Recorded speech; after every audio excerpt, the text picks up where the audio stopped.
Le garçon était juste un peu myope, mais les médecins ont décidé qu'il allait bientôt mourir. Pour confirmer ses soupçons, House a pris une canne et l'a placée devant les yeux du garçon. Le garçon s'était forcé d'atteindre la canne. Les soupçons de House se sont alors confirmés. Le garçon souffrait d'un hypogranulome, une maladie dont il n'existe que 200 cas dans le monde. En peu de temps, la maladie peut évoluer d'une vision trouble à la mort par défaillance d'un organe. Afin de sauver la vie du garçon autant que possible, House s'est empressé de demander à un assistant d'effectuer une gastro-entérographie sur le garçon. Curieusement, l'estomac et les intestins du garçon étaient parfaitement sains. Mais House s'est rendu compte du danger. Il a rapidement demandé à son assistant de vérifier les reins du garçon. Car 12 ans plus tôt, House avait rencontré un vieil homme dans le même état que le garçon. Le vieil homme avait souffert de 7 symptômes en un jour. Le dernier symptôme avant sa mort était une insuffisance rénale. Le médecin s'est donc empressé de vérifier les reins du garçon, mais le cœur du garçon s'est soudain arrêté de battre. Ils ont donc rapidement réanimé le garçon. Heureusement, au bout de 10 minutes, le garçon était revenu à la normale. Mais s'il ne trouve pas la cause de la maladie dans les 10 prochaines minutes, le garçon mourra d'une défaillance de ses organes. House a demandé à son équipe d'examiner une dernière fois le hypogranulome. Tout le monde pensait que House était stupide, parce que l'hypothèse avait été écartée dès le départ. Mais House s'en tint à son jugement, et effectivement, ils ont trouvé un hypogranulome brun foncé dans la biopsie du côlon du garçon. Il s'est avéré que l'état du garçon n'avait pas progressé vers les intestins en premier lieu. Finalement, les médecins ont pu traiter l'état de l'enfant. Et il a pu se remettre de cette maladie qui mettait sa vie en danger. La jeune fille a touché son petit ami avec douceur. Contre toute attente, une éruption cutanée rouge et dense est apparue sur son bras. Avant que son petit ami ne puisse réagir, la jeune fille a ouvert la bouche de manière à contrôler. Ses ganglions lymphatiques ont alors rapidement gonflé et bloqué ses voies respiratoires, réalisant qu'elle était allergique.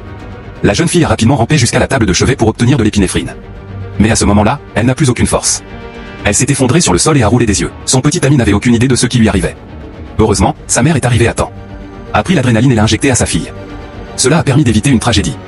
Mais cela ne peut maintenir la paix que pendant un court laps de temps. Il fallait rapidement transporter la fillette à l'hôpital. Mais dès que la fillette a été emmenée à l'hôpital, ses symptômes ont commencé à s'aggraver. Elle avait de l'écume à la bouche, sa vie étant en danger. Les médecins ont compris qu'il ne s'agissait pas d'une allergie, mais d'une insuffisance cardiaque. Cependant, en examinant le cœur de la fillette, ils ont constaté qu'il était normal. Avant que les médecins n'aient pu comprendre ce qui se passait, un nouveau symptôme est apparu. Ses cuisses palpitaient comme des fous, comme si quelque chose se cachait dans ses jambes. Les médecins ont tout de suite eu peur, car cela signifie que les nerfs de ses jambes ont été paralysés. Si la maladie atteint le stade de la paralysie cardiaque, cela signifie que la jeune fille sera en fin de vie. Avant que les médecins ne puissent déterminer la cause de la maladie, les symptômes de la jeune fille ont recommencé à se détériorer. Elle ne pouvait même plus être stabilisée par le respirateur. Mais lorsqu'House a vu cela, elle s'est retirée du respirateur. Elle se doutait que la jeune fille cachait quelque chose. Elle n'a pas eu d'autre choix que de dire la vérité. Il s'est avéré que la nuit précédant son allergie, elle avait passé la nuit avec son petit ami. Sachant que le jardin de la jeune fille est plein d'herbes, l'esprit de House a immédiatement porté un jugement. Elle a soupçonné que la jeune fille était probablement allergique aux tiques. House a donc défié tout le monde et a commencé à chercher des tiques sur le corps de la jeune fille. Malheureusement, il n'a pas trouvé la moindre tique sur la fillette. Alors que les signes vitaux de la jeune fille s'amenuisaient, House a dû vérifier un dernier endroit. Et il a trouvé une tique. Après quelques traitements, la fillette était de nouveau sur pied.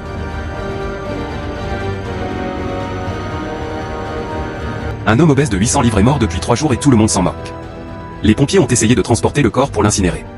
De façon inattendue, lorsqu'ils ont soulevé le corps, un accident s'est produit. La foule a immédiatement ri de ce paix soudain et a perdu ses forces. Mais après les avoir interrogés, il s'est avéré qu'aucun d'entre eux n'avait pété. Le capitaine s'est alors rendu compte que quelque chose n'allait pas. Il a rapidement touché les veines du gros homme. Contre toute attente, les veines de Big Fat y battaient encore. Il n'est pas encore mort. Pour sauver le gros lard, les pompiers ont dû installer une grue sous l'immeuble. Puis ils ont scié sa fenêtre. Pourquoi le gros était dans le coma? Les médecins ont voulu lui faire passer une IRM. Ils voulaient voir s'il y avait des caillots de sang dans son cerveau. Mais faire entrer le gros homme dans l'appareil d'IRM est devenu un nouveau défi. Mais le patient était là, il fallait le sauver. Ils ont donc demandé à 9 personnes d'utiliser toute leur force pour soulever le gros homme de 800 kg et le placer dans l'appareil. Curieusement, la tête du gros homme était normale après l'examen. Il n'y avait rien d'anormal. Alors que les médecins essayaient encore de comprendre ce qui n'allait pas, le gros homme s'est soudain réveillé. Il ne savait pas où il était et s'est débattu sur la machine. Résultat, la seconde suivante. Il a écrasé l'appareil d'IRM d'une valeur d'1 million de dollars. Lorsqu'il a appris qu'il s'agissait d'un hôpital, le gros homme a déclaré qu'il n'était pas malade. Il a demandé au médecin de le renvoyer chez lui. Il déteste l'odeur de l'eau stérilisée dans les hôpitaux. Voyant que les signes vitaux de fatigue étaient normaux, les médecins ne l'ont pas gardé plus longtemps. Ils l'ont libéré le lendemain. Cependant, le gros homme s'est levé et a fait 2 pas avant que sa vision ne se brûle soudainement et qu'il ne s'effondre sur la porte en verre. Les médecins ont pensé qu'il devait y avoir un problème au niveau du crâne du gros homme. Ils ont donc percé un trou dans sa tête et se sont préparés à extraire le liquide céphalorachidien pour l'examiner. De manière inattendue, dès que le liquide a été extrait, la vision du gros homme s'est soudainement brouillée. Il ne voyait plus rien devant lui et se débattait désespérément sur le tabouret. Heureusement, le médecin lui a administré un sédatif à temps pour stabiliser son humeur. Fatih a déclaré qu'il n'était pas malade du tout et a délibérément renversé l'eau chaude apportée par l'infirmière. Il leur a demandé de le laisser partir. Cependant, comme ils n'ont pas trouvé la cause de la maladie du gros homme, les médecins hésitent à le laisser partir. Au moment où House est entré dans le service pour nourrir le gros homme, il a été soudainement choqué de découvrir un grand nombre de grosseurs à l'intérieur des doigts du gros homme. House comprend alors immédiatement que le symptôme du cancer du poumon est la croissance de grosseur dans les doigts. Il a donc immédiatement demandé à son personnel de faire une radiographie de la main du gros homme. Il a ensuite examiné ses poumons. L'examen a révélé que le gros homme souffrait d'un cancer du poumon à petites cellules, qui s'était déjà métastasé dans les ganglions lymphatiques. Cela signifie que Fatih n'a plus que quelques jours à vivre. Fatih n'a jamais pensé qu'il ne fumait pas. Mais pourquoi a-t-il attrapé un cancer du poumon? Si vous souhaitez regarder ce film, d'autres séries ou animés gratuitement, l'application pour tout voir sera publiée dans mes posts le 12 avril 2025 à 13 h.